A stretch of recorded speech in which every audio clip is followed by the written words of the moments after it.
tiga ni ni ada bisa dia. Okey, assalamualaikum geng. So hari ni aku ada kereta daripada Dayak Garage untuk nak tuning Haltech 500. So kita pasang Haltech 500 plug and play. Lepas tu masalah dia payah nak hidup. Lepas tu idling dia tak berapa cun. Masa laju okey, tapi idling dia ada problem. Dia problem kan Aziz? Dia jadi sini. Dia jadi sengguk-sengguk. Dia jadi sengguk-sengguk dekat bawah 2000. Bawah 2000 RPM dia akan jadi sengguk-sengguk. So kita nak tahu bila kita tanya tu, sebab kereta ni kereta sidai lama. Jadi tanya daya apa semua, dia kata cuba tengok kompres. Sebab banyak benda dah, injektor kita buat, injektor testing kita buat, fuel pump tak okey. Lepas tu kita nak test okey macam mana untuk kita buat test dulu, compression test. Okey, apa hasil dia daripada piston 1. Kalau piston 1 bermula dari timing belt, kita test dulu compression piston 1, piston 2, piston 3, piston 4. Kita tengok dekat mana silap dia.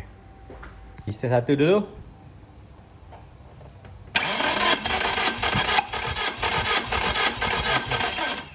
Okey, so piston nombor 1 8. Faham piston nombor 2.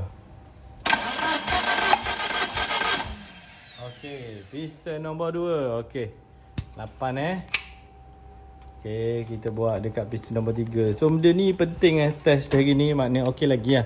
Cuma nak tahu apa benda ni. Kalau okey lah ni, apa masalah dia sebenarnya. Jadi nak cari troubleshoot ni bukan senang Sampai pakai stand alone pakai. Okey, piston 3. Piston nombor 3 geng. Piston nombor 3. Kita tengok piston nombor 3, bawah nombor 3. Okey. Ambil no. Ambil piston nombor 3 ni. Ni. Ada piston dia. Okey, kita test nombor 4. Kita test piston nombor 4 pula. Aduh, rupanya buat kerja benda basic gini kena test lah. Sebab kita anggap benda ni okey. Okey, piston nombor 4. Nampak tu? Piston nombor 4 pun dia dah cukup lah. Nombor 1, nombor 2, 8. 1, 8, 2, 8, 3, 3 bar. 4, ni 7 bar.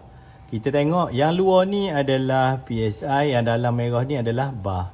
Okey, kalau 1 bar, kalau nak KPA dah agak 100 je lah. Okey. So engine ni ada problem, tak perlu nak teruskan lagi. Kena fix dulu baru kita sambung tuning. Okey. Itu saja testing kita pada kali ni. Okey, jangan lupa yang belum lagi, kita ada info-info yang kita share. Okey, yang belum lagi follow subscribe tebu.com. Okey, boleh follow subscribe tebu.com. Mana-mana video yang korang rasa ada manfaat dia, boleh share dekat member-member. Okey, itu saja. Assalamualaikum warahmatullahi wabarakatuh. Mantap Pak Abu.